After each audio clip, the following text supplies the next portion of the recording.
I couldn't wait to return the next day. I was determined this time to talk to the girl. When I arrived back at the beach, the girl wasn't alone this time. A few women had joined her, and they were cutting up some odd fruit and laying out fish on wide boards before sprinkling them with what looked like salt.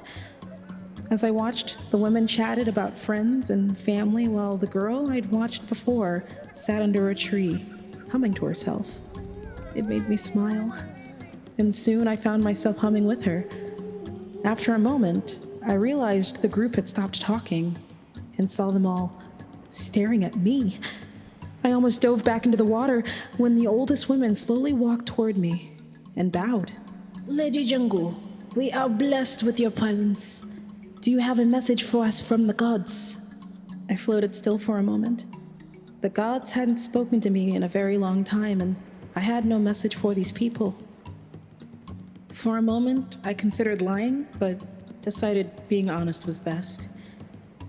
"Thank you. I'm not here for the business of the gods. I was drawn by the beautiful singing of that young woman. It's some of the loveliest music I've ever heard." The young girl looked away, her cheeks darkening with a small smile on her face. "Thank you, Lady Jingu. It is an honor to have such a high praise. I'm not Lady Jingu. I'm simply Ngozi. What can I call you?" I said.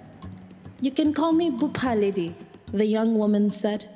"Please, just Ngozi," I said, and the rest of the women gave their names with polite bows. For a moment, everyone was silent. Something in me compelled me to approach them. The moment I touched the sand, a deep warmth spread through my entire body. I looked down, and suddenly, my tail was gone. I had 2 long ebony legs in its place.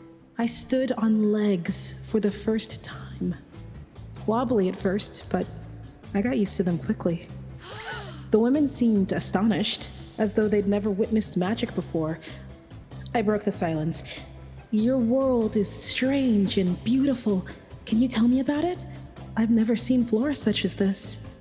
The old woman laughed. "I suppose there are no trees under the ocean. Trees are very important.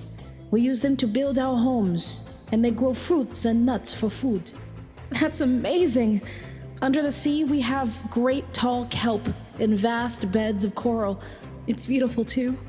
I spend hours just staring up at the bottom of a reef, watching the colorful fish dance above me as the rippling sun sends glowing beams down to warm the water and give everything a pale glow." "It's amazing how the sun doesn't ripple up here," I said. The women were all looking at me with smiles. "Your world sounds beautiful, Ngozi," Bupa said. "It sounds so colorful and exciting." "Oh, it is," I said, and I began to sing a song about the beauty of watching waves in a storm. It was one of my favorites. My mother had sung it to me when I was a child, and just singing it always fills me with joy. The women had gone quiet as I sang, and when the song had finished, I'd realized they were all staring at me, transfixed.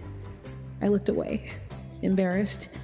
"That was beautiful, Ngozi," Bupa said, standing and walking over to kneel in front of me with a grin. "I would love to learn it." Behind her, the other women gasped. "Bupa, your leg," Shea said. "You've never walked so easily before." The girl's eyes went wide. "I walked. Your song, your magic, it healed me. Thank you so much, Lady Ngozi." I grinned. "I'm so happy I could help." "What can we do to repay you?" Bupa said. "Sing with me," I said. "I love your voice." The girl grinned and sat on the beach and began to sing. I joined her in song, and we sang together as the sun set over the horizon.